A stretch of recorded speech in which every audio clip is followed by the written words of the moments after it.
eu vou aproveitar e trazer aqui um estudo que ajuda a entender como esses mandamentos estão organizados. Eu vou trazer uma apreciação através da análise retórica, algo bem simples aqui, com um cunho bastante homilético, pastoral.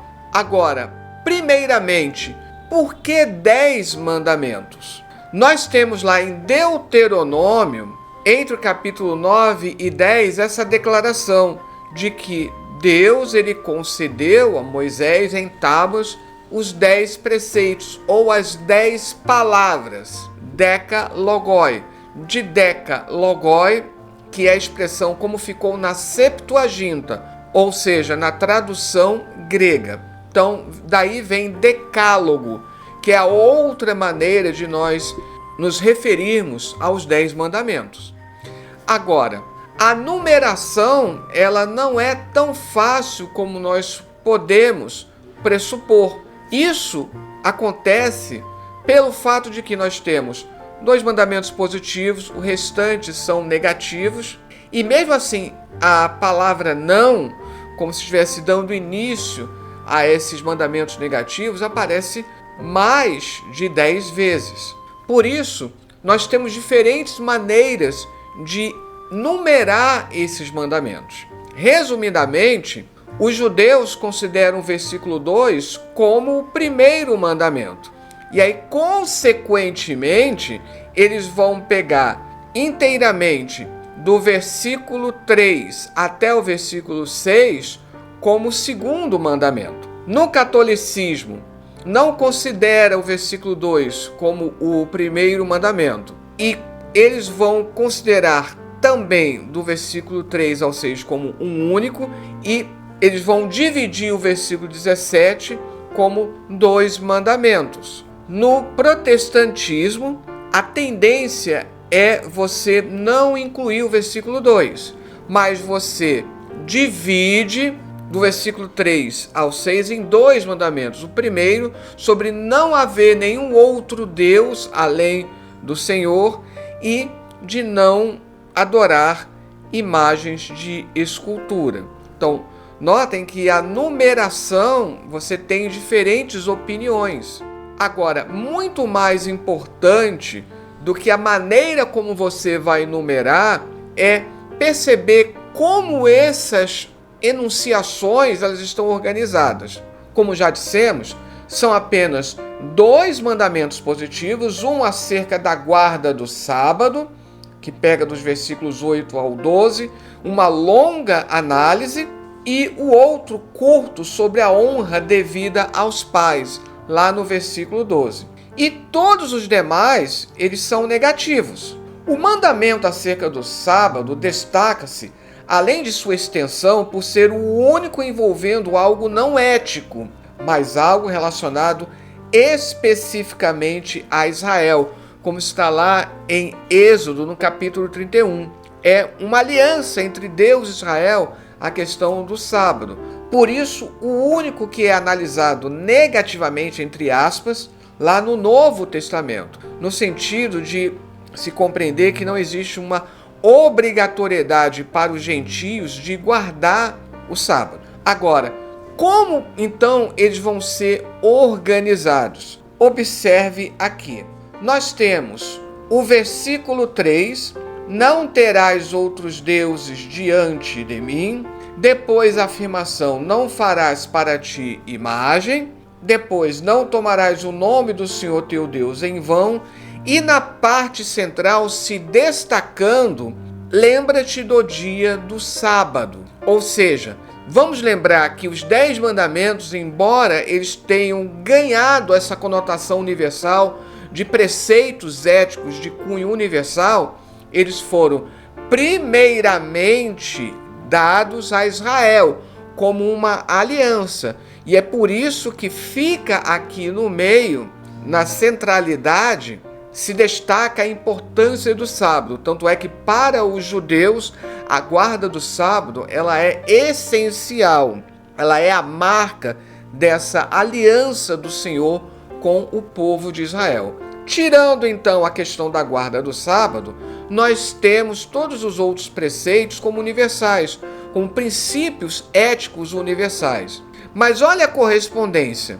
Nós vamos ter: não terás outros deuses diante de mim, na parte A, correspondendo lá no versículo 12, honra teu pai e tua mãe.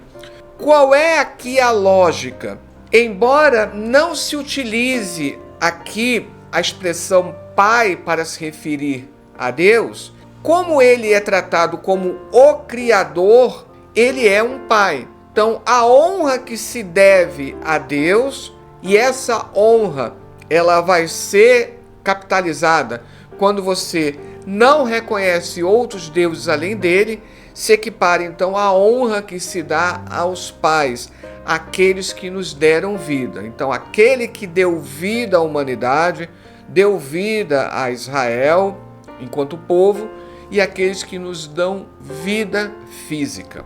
Depois, na parte B, versículos 4 ao 6, não farás para ti imagem. E aí você vai corresponder lá dos versículos 13 ao 15, uma série de mandamentos bem curtinhos. Eles se destacam em bloco por conta disso. Não matarás, não adulterarás e não furtarás. Qual é a lógica aqui? Vamos observar o que ficou no centro, que é o adultério. Vamos lembrar que Jeremias, principalmente Oséias, comparam o adultério como uma violação à fidelidade a Deus. Quando se pratica a idolatria, que é o alvo aqui dos versículos 4 ao 6, é como se cometesse um adultério espiritual. E aí, junto com a questão do adultério, a questão de matar. Quando você adultera, quando você trai a confiança, é como se fosse também um assassinato. E quando fala aqui de furto, quando há o adultério, é como se estivesse furtando a confiança. Então veja como os três se relacionam, especialmente aqui a questão do adultério, que ganha entre esses três, lá dos versículos 13 ao 15, uma posição centralizada. Mas notem, os três fazem correspondência à questão da idolatria, lá nos versículos 4 ao 6. Depois, C, versículo 7, não tomarás o nome do Senhor teu Deus em vão. Tem uma correspondência lá no versículo 16, não dirás falso testemunho. Qual é a correspondência? Geralmente os testemunhos, como ainda hoje se faz, eles eram feitos se jurando em nome do Senhor.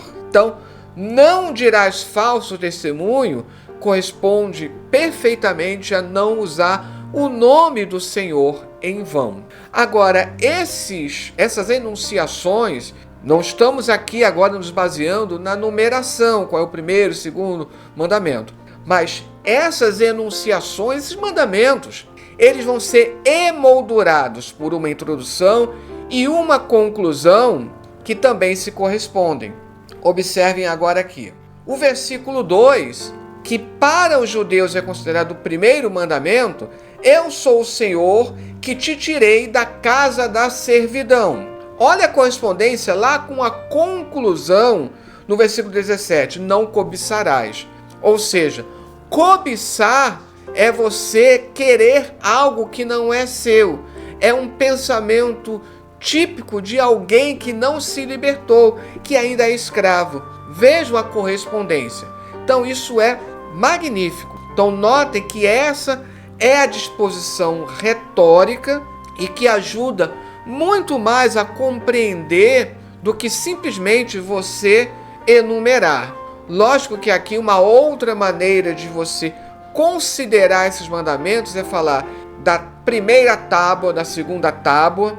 Então existe uma tradição, como o texto bíblico fala de duas tábuas, então existe uma tradição judaica que mostra que na primeira tábua nós teríamos todos os mandamentos que dizem respeito ao nosso relacionamento com Deus, e na segunda tábua estariam todos os mandamentos que dizem respeito ao nosso relacionamento com o nosso próximo, com o ser humano. Mas notem que a análise retórica, ela proporciona uma análise extremamente bem cuidada.